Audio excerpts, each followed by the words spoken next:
welcome to Quincy Access Television's studio. This is FYI, the Quincy Health Department. I'm Mark Crosby. Thank you for joining us. FYI is a program that looks at various health issues, health topics, and helps you to stay healthy and informed. Every year, it seems, we talk about the flu, and this year being no different. We will certainly do that in this half-hour program. I am joined by Public Health Nurse Caitlin Pico from the City of Quincy. Caitlin, welcome. Thank you for having me again. The influenza is something that we talk about, as I mentioned, every year. It comes up, it starts actually, people start to get the flu around this time of year, and it runs until after the first of the year. Yeah, so it's very unpredictable.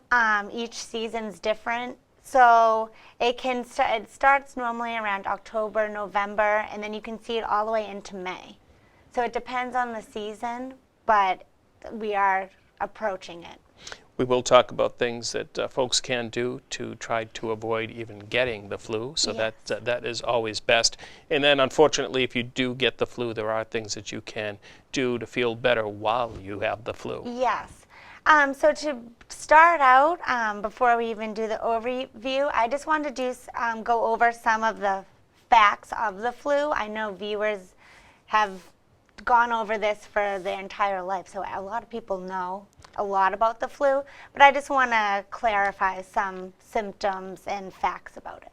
Okay. Before we get to the outline? Well, we can start with the outline. Okay, we'll start with the then outline. Then we'll go through Okay. So if the outline could be brought up, there it is. So we will talk about the flu, what is influenza, symptoms, how the flu spreads, prevention and vaccination, and this flu season, 2019-2020, what strains they are following, what strains are in fact out there and active. Yeah. So, Yes. now we get into what is the flu. So influenza, also known as the flu, is a contagious respiratory illness that is caused by the influenza virus that infects the nose, throat, and sometimes even lungs. And this virus, there are multiple viruses, it's always changing. It can cause mild to severe illness, and it can even lead to hospitalizations and even death in some individuals.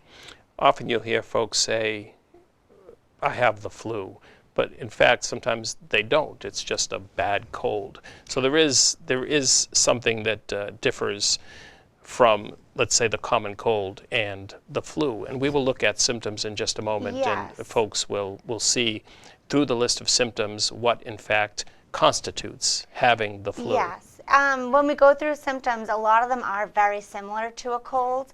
So and you do see a lot of colds this season also. So it's good to always get checked by your doctor if just to rule out the flu, just because there can be serious complications.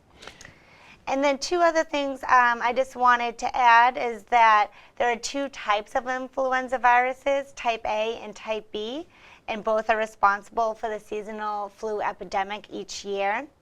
And then, as I said, each season, it's depending on the timing, severity, and length of the season, varies year to year. If we could bring up the next category, and that would be symptoms. So symptoms come on very suddenly with the flu. And you may not experience all of these at once. Yes, but they're always sudden. That's what you'd like to think with the flu. You may have a fever or feeling feverish and chills, a cough, sore throat, runny nose or stuffy nose, muscle and body aches, headache, fatigue, and then vomiting and diarrhea, but you see that most often with young children than in adults. And it's important to note that not everyone with the flu will have a fever. Right, so not everyone with the flu experiences all of these symptoms. Yeah, so if you think it could just be a common cold, if it's not going away and it's getting worse, I would still go to the doctor just to rule out the flu. And let's talk about how the flu spreads. It's very contagious, is it not? It is very contagious. So the flu, the route of transmission is considered droplet. That means that when a person is infected with the flu, when they cough, sneeze, or talk to an individual. It's in, you'd like to think people aren't spitting on you when they're talking, but a lot of times they do. And this Because we're talking about droplets that are they're- extremely tiny. Yes, like microscopic droplets, and it can land on an individual up to 6 feet away. And then it's also important to note that people with the flu are most contagious the first 3 to 4 days after the illness begins. And most healthy adults are able to infect others 1 day before symptoms even develop. So that's tricky. Yes. So it's hard to know that right before you could still be spreading it, and this is why it is so contagious. And then in children and some people with weakened immune systems, they can continue to spread the virus longer than 7 days after with the symptoms.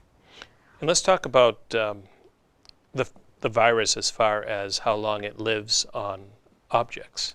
So it's less often that you see this, but individuals who contact, say, someone with the flu was sitting at a table or touched a doorknob and Or then touched a pen. and then someone with picked it up. These viruses can live on objects for several hours. I wasn't able to determine each site I looked at kind of gave a different amount of time, but it is important to know that they do live on the surface of objects, mostly hard metal, glass objects. You wouldn't see it as much on like a sofa or a fabric. But it's very important to always clean these surfaces. And these are always like common, as I said, doorknobs, tables, faucet handles. And you want to make sure you're using a germ-killing cleaner. And you want to follow the label on each, on the detergent that you're using. And then you also want to make sure that the EPA has approved the product and its effectiveness against influenza A viruses. Okay. And you will Good see point. a lot of that on the market. And again, just read the labels. Yes. And if you have a question, certainly consult your physician, even a phone call to the office. Yes.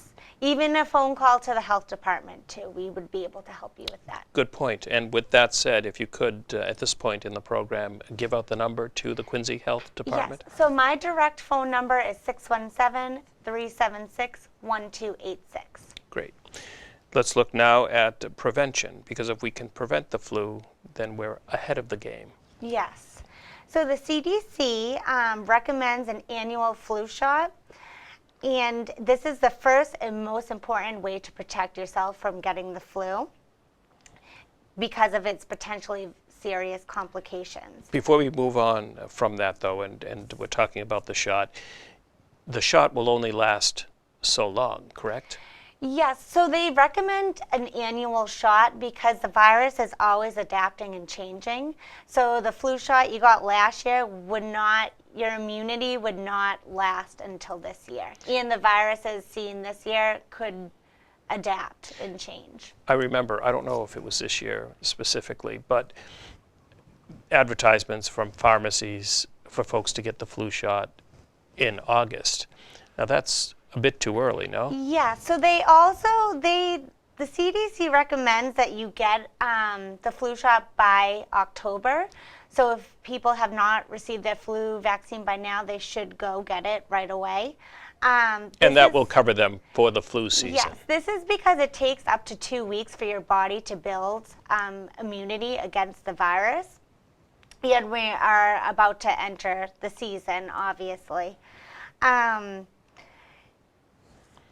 But so they want you to always get that done.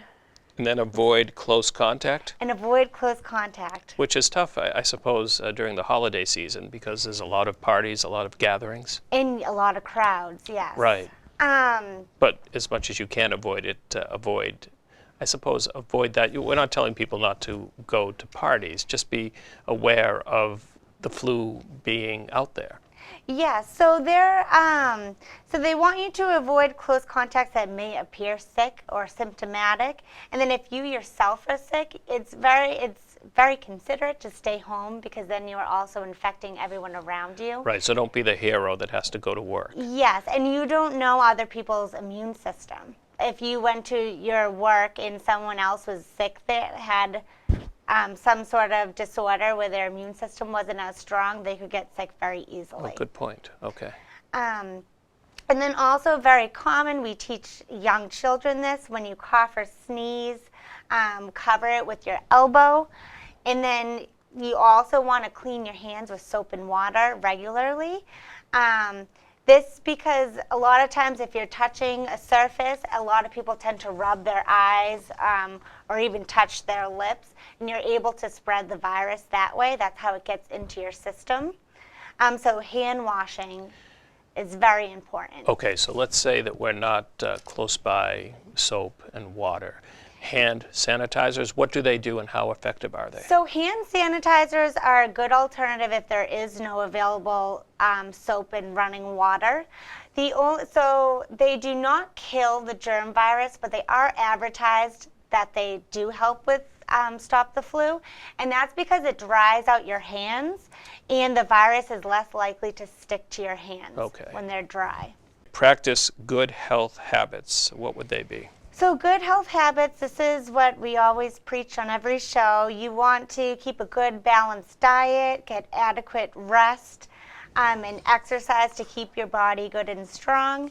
If you have any illness, it's important to manage that illness with your physician, whether it's taking medication. It's just really keeping your body's immune system as strong as you can.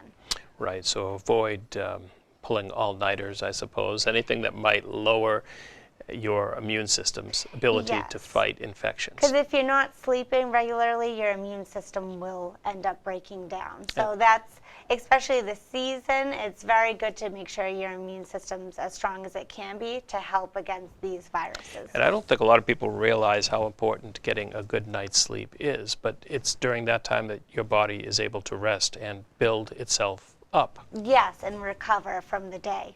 So.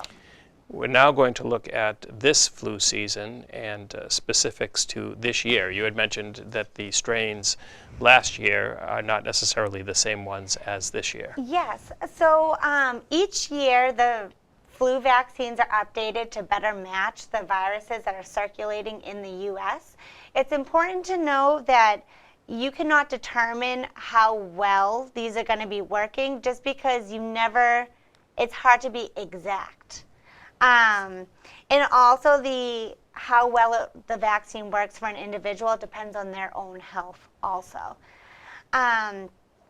So two changes that we see this year with the H1N1 PDM09 vaccine component, there was an update from the A Michigan 45-2015, and it's changed to an A Brisbane 02-2018 H1N1. So it's a little confusing, but it's just saying that that's updated to the newer, what they're expecting to see this flu season. The strains, again, being different, heightens the need to get that flu shot for this year. And again, it only lasts from, let's say, October to the end of flu season anyway. Yes. So even if you had last year's and it was the same strain, if it was, it still wouldn't cover. Yes, you'd still want to get a new vaccine just to make sure that you are adequately protected. They even say, you mentioned earlier how people may have gotten vaccinated in August. You may be protected, but your immunity still decreases, so it's not guaranteed that you will be immune all through the season. So could you get the flu even though you got the flu shot, and it would be a lesser degree? So there are many things that they say. Or could it simply be a cold that you're calling the flu? It could just be a cold. But also, if you were to get the flu shot, but you got exposed to the flu either before you got the shot or within the first 2 weeks when your body has not been able to build up the immunity, you can still get the flu. Some studies have shown that the severity is a little less. But there's a lot of misconception. The flu vaccine itself cannot give you the flu. People will say that. I'm glad you brought that up, because people will say, well, I got the flu shot and it gave me the flu. Not true. It's not true because the flu shots are made with an inactive virus, and other flu shots that are produced have either just one strain, so it cannot give you the actual flu. And would you say that everyone should get the flu shot as far as, I guess I'm thinking of age? So they say 6 months and older, and it depends, like they have different types of vaccines. I didn't review all of them in the show just because there are a lot. But I would consult, like if you had an egg allergy, there are vaccines available that are not produced using an egg, which was very common. You see more nowadays, they're creating these viruses in cells rather than eggs. So you'll hopefully a lot more vaccinations will start being egg-free. Right, because we should mention that the common vaccine is made from egg. Yes, yes. And then we'll quickly, just to get back to another strain of that we're seeing this year, the H3N2 vaccine component has been updated. This is actually a very long one. So it was a Singapore before, and now it's an A Kansas 14 2017 H3N2 like virus. Okay. So those are the two common A viruses that we're seeing this season, or we're expecting this season, and both the B viruses are remaining the same. And quickly, while I say that, it's important to know that the vaccines that we're seeing this year, they're quadrivalent, which means that they're protecting against the 2A viruses and 2B viruses, where last year we were seeing tri, which meant there was only protecting against 3 strains. So extra protection this year. Yes. And then one other thing I wanted to mention, a lot of people, you'll see a lot of signs at different pharmacies for high-dose vaccinations, and this is recommended for individuals who are 65 years old and older. In this, one common brand is the Fluzone High Dose, which contains 4 times the amount of antigen, which is a part of the vaccine that prompts the body to produce antibodies. And it is more than the standard dose. So that's kind of just giving these individuals a better chance of immunity against this flu. Is there anybody that shouldn't get the vaccine? So if you were sick at the moment, or if you do have a severe egg allergy, instead of going to a pharmacy, I would call your doctor directly and go to the doctor's office to see what their recommendation is for you. What about pregnancy? So pregnancy, I would also just consult with your doctor before you take any sort of vaccination. I know that hand washing is something that we should all do often, because it cleans your hands immediately, so nothing can attach for very, very long or at all to them if you, keep up that practice.